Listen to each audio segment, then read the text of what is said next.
Napapansin namin sa mga laban nyo, mahilig ka mangyakap. May gusto ka ba kay Manny o may nararamdaman ka ba sa kanya? Meron. Mahal mo siya? Oo. Mahal mo siya? Ng buong Mahal ko puso siya. mo? Kukuskusin ko lahat ng libag sa katawan ko kung gugustuhin niya. Yung talagang matatanggal yung libag Tatanggalin natin yan, lalo na sa Pati yung tuhod. siko, wag natin kakalimutan. Pati itong siko. Baka naman binobola mo lang siya. Anong nambobola? Parang sinasabi mong kasing itim ko mga bala ko Ang yummy niya.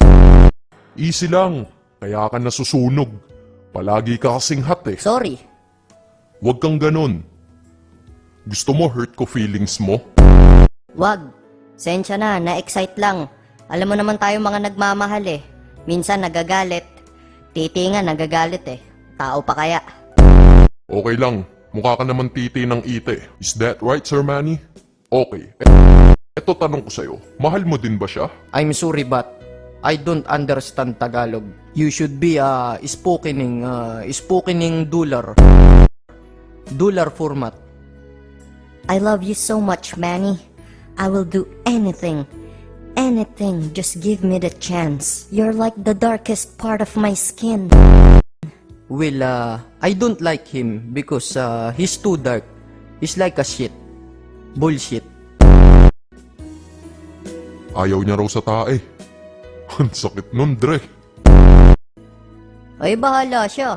Ang galing ko pa naman mang romansa. Ganito ako mandila, oh.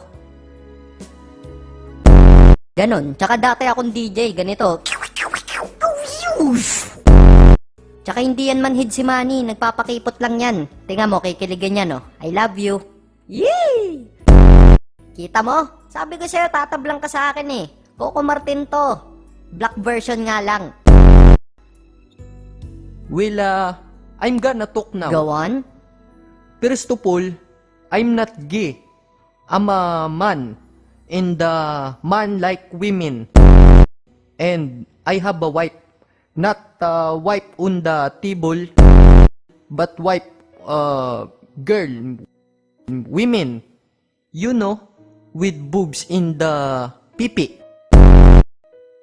Alright, let's have a deal. Let's have a boxing match. If I win, you will be my man. But if I lose, I will stop loving you, man. And the only way for you to win is to knock me out. If you don't knock me out, you're gonna be my bitch. Is it a deal or no deal? Babes. Okay. But if I win, he should take a bath until he became a people that is super white. I'm like a